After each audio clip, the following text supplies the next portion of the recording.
भस्मासुर की महाबली। बंद करो ये जय जयकार।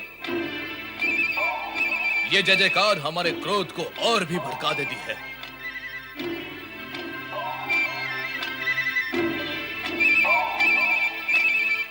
नारी कितनी सुंदर, कोमलांगी, चंचल नैनों वाली, मधुर मुस्कान वाली, इसे तो प्राप्त करना चाहिए।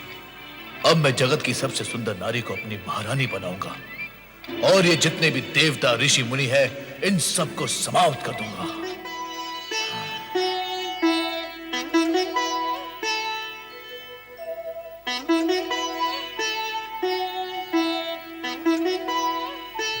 रक्षा करे भोलेनाथ, रक्षा करे भोलेनाथ, रक्षा करे भोलेनाथ, रक्षा करे। क्या हुआ नारद, इतने व्यग्र क्यों हो रहे हो?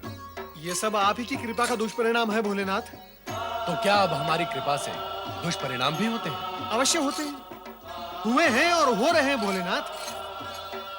अयोग्य और दुष्ट प्राणी को यदि ऐसे पद, अधिकार और सुविधाएं दी जाएं जिसके वो योग्य ही नहीं है, तो क्या वो उसका दुरुपयोग नहीं करेगा भोलेनाथ? और फिर उसके दुष्परिणाम नहीं होंगे? तुम किसके विषय में कह रहे हो नारद? आप सब जानते हुए भी भोले बनते हैं, तभी तो आपको सब भोलेनाथ कहते हैं। आप भली भांति जानते हैं कि मैं भस्मासुर के विषय में कह रहा हूं। तुम्हें क्या कष्ट दिया उसने? कष्ट? भोलेनाथ, वो मेरे सर पर हाथ रखने चला था। फिर तुमने क्या किया नारद? प्राण बचाकर भागने के अतिरिक्त मैं करता भी क्या माता? भोलेनाथ, मेरे प्राण तो जैसे तैसे बच गए, किंतु उस दुष्ट असुर ने मृत्यु का नंगा नाच ही आरंभ कर दिया था। भोलेनाथ, वो दुष्ट असुर निर्दोष प्राणियों को भस्म की ढेरी बनाता जा रहा है भोलेनाथ। मेरी समझ में नहीं आता भोलेनाथ, आप क्यों दे देते हैं वरदान ऐसे दुष्ट प्राणियों को जिसके वो योग्य ही नहीं होते? आपकी कृपा और वरदान का कितना अनुचित लाभ उठा लेते हैं ये दुष्ट असुर। माता, भोलेनाथ, मुझे तो लगता है वो संपूर्ण सृष्टि में प्रलय ही मचा देगा। मैंने तो पहले ही कहा था कि ऐसा वरदान पाकर यह असुर उत्पात अवश्य करेगा। इस जगत में ऐसा कौन है जिसने वरदान, अधिकार, पद और सुविधाएं पाकर उत्पात न किया हो? सबके सब आप जैसे कल्याणकारी और भोले भंडारी तो है नहीं भोलेनाथ। पता नहीं क्या स्थिति होगी निर्दोष जन की। चिंता न करो नारद, हम शीघ्र ही इस अनर्थ को रोक देंगे। भस्मासुर, तुरंत उपस्थित हो जाओ।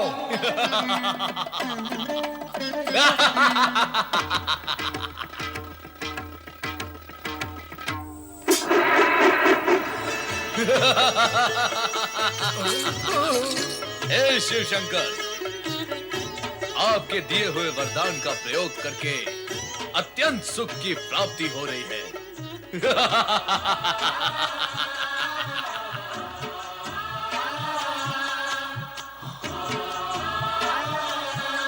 ये सुंदरी कौन है? मुझे इस प्रकार क्रोध से न देखो सुंदरी।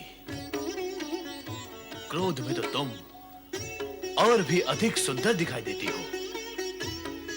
मैं ये सोचता था कि मैं अपने शत्रुओं को समाप्त करने के पश्चात जब इस त्रिलोक का सम्राट बन जाऊंगा तो मेरी साम्राज्ञी कौन होगी?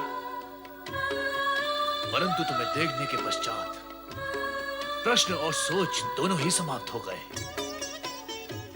आओ, मेरे पास आओ।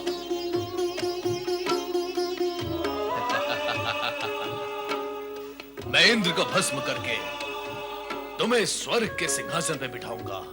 दुष्ट भस्मासुर, पार्वती हमारी अर्धांगिनी है और तू हमारा सेवक। वो तुम्हारे माता समान है। इन पर कुदृष्टि डालने का परिणाम जानता है। हम तुम्हें इसी समय भस्म कर देंगे। भस्म करने का काम जब तुम करते थे वो युग गया भस्मधारी। अब भस्म करने का कार्य मैं करता हूं। मैं, इससे पहले कि तुम मुझे भस्म करो, मैं ही तुम्हें भस्म करके इस सुंदरी को अपना बना लेता हूं। वही रुक जा दुष्ट। प्रभु अपनी रक्षा करे, भाग जाए यहाँ से, भाग जाए प्रभु।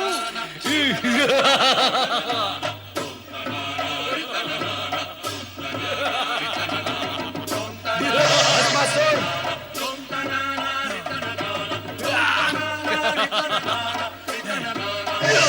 भस्मासुर,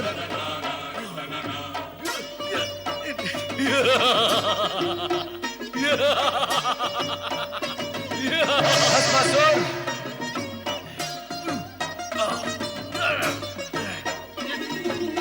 भस्मासुर,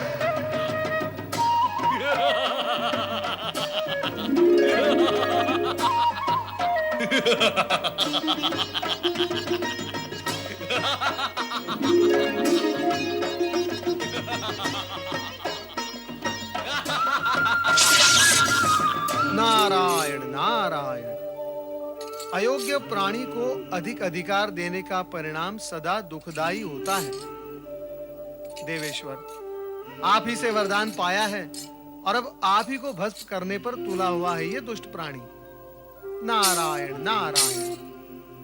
अब तो मुझे ही कुछ उपाय करना होगा।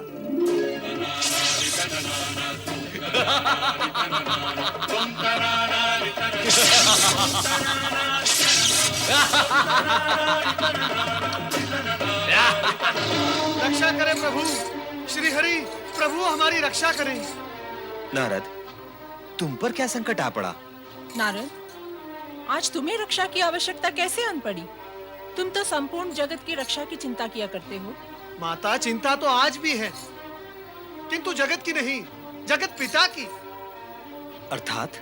श्री हरि, भस्मासुर को वरदान देकर भगवान भोलेनाथ स्वयं संकट में पड़ गए हैं।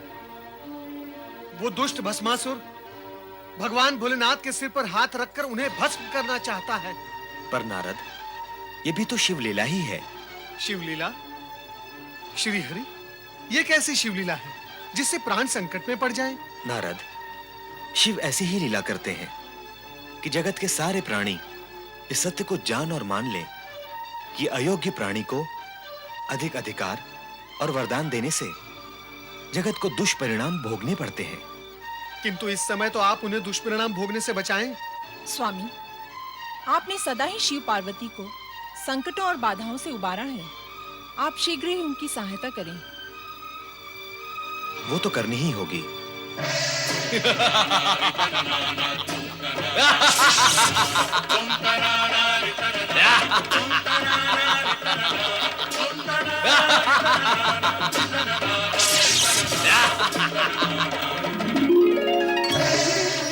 ये सब क्या हो रहा है स्वामी? कहां कहां क्या हो रहा है देवी? तीनों लोकों का स्वामी एक दुष्ट, बुद्धिहीन, दुराचारी असुर के सम्मुख इतना विवश, असहाय और परुषहीन हो गया है। समय की बलिहारी है देवी, समय की बलिहारी है। हाँ स्वामी, देख रही हूँ समय से हारे हुए बल को, किंतु अब आपकी ये दशा मुझसे देखी नहीं जाती। तो देवी, हमें क्या अपनी ये स्थिति प्रिय लगती है? हम इस अप्रिय स्थिति से स्वयं ऊब चुके हैं। तो फिर विराम क्यों नहीं लगा देते इस स्थिति पर? नहीं, हम अभी ऐसा नहीं कर सकते। ना सही, मैं तो कर सकती हूँ। आप मुझे आज्ञा दें, मैं शक्ति रूप धारण कर उस दुष्ट भस्मासुर को एक क्षण में ही समाप्त कर दूंगी। तुम यदि ऐसा कर दोगी तो हमारे वरदान का क्या होगा जो हमने भस्मासुर को दिया है कि उसे कोई भी नहीं मार सकेगा? यदि तुम्हारे हाथों उसका वध हो जाता है तो हमारे वरदान की महिमा भी समाप्त हो जाएगी। ऐसा हो गया तो जगत के प्राणी भविष्य में हम पर और हमारे वरदान की शक्ति और महिमा पर विश्वास ही नहीं करेंगे। स्वामी, आप तो चारों ओर से विवश हैं। तुम चिंता न करो देवी, हमारी विवशता का शीघ्र ही अंत होगा। कोई ना कोई उपाय अवश्य निकल आएगा। अब तुम शीघ्र ही समाधि स्थल चली जाओ, वहां पर तुम सुरक्षित रहोगे।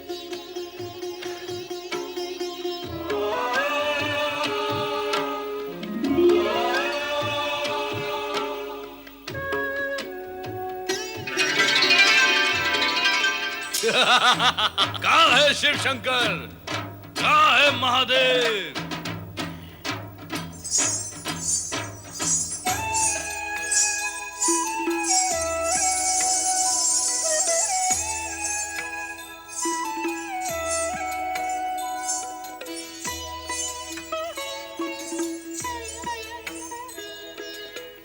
इधर देखो वरदायिनी भस्मासुर।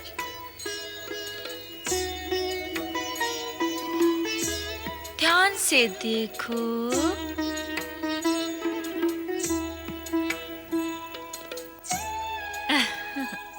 अंतर्दृष्टि से देखोगे तो मैं तुम्हें पार्वती से अधिक सुंदर दिखाई दूंगी। मैं त्रिभुवन मोहिनी हूँ।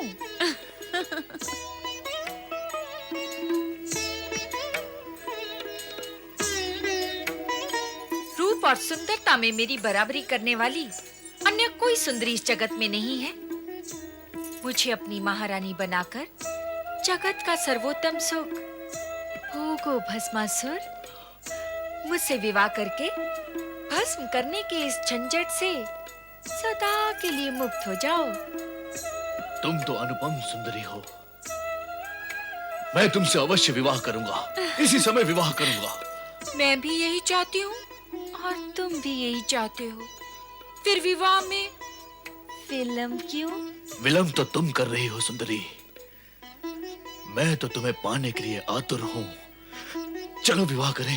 तनिक रुको भस्मासुर। हमारी कुलरीति ये है कि विवाह से पूर्व अपने कुल देवता के सम्मुख नृत्य गान करके उन्हें प्रसन्न करना पड़ता है। नहीं तो कुल देवता रुष्ट हो जाते हैं और विवाहित जीवन संकट में पड़ जाता है। नहीं नहीं, हमें संकट में नहीं पड़ना है। हम असुर तो दूसरों को संकट में डालते हैं। बताओ, कौन है तुम्हारे कुल देवता और नृत्य कहाँ करना है सुंदरी? आओ।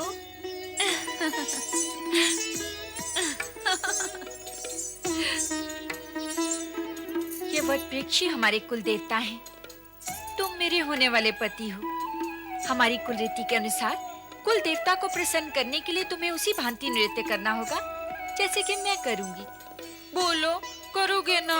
अरे तुम कहोगे तो नृत्य क्या, मैं कुकृत्य भी करूंगा। चलो शीघ्र नृत्य आरंभ करते हैं ताकि नृत्य करके हम शीघ्र विवाह कर सके। तो चलो नृत्य गान आरंभ करते हैं। गान? क्या हुआ, रुक क्यों गए? मैं नृत्य तो कर सकता हूँ परंतु गान नहीं गा सकता। क्यों? मेरा कंठ बेसुरा है। यदि मैंने बेसुरा गीत गाया तो मेरे जाति वाले असुर ये समझकर यहाँ पर आ जाएंगे कि मैं उन्हें पुकार रहा हूँ। नहीं, मैं गाना नहीं गा सकता। अभी अभी तो कह रहे थे कि कुकृत्य भी कर सकते हो। कुकृत्य करना तो हमारा कुल धर्म है सुंदरी, परंतु मैं गीत नहीं गा सकता। तो ठीक है, तुम केवल नृत्य करना, किंतु उसी भांति जैसे कि मैं करूं। वैसा ही करूंगा। चलो शीघ्र नृत्य आरंभ करते हैं ताकि हम शीघ्र विवाह कर सकें।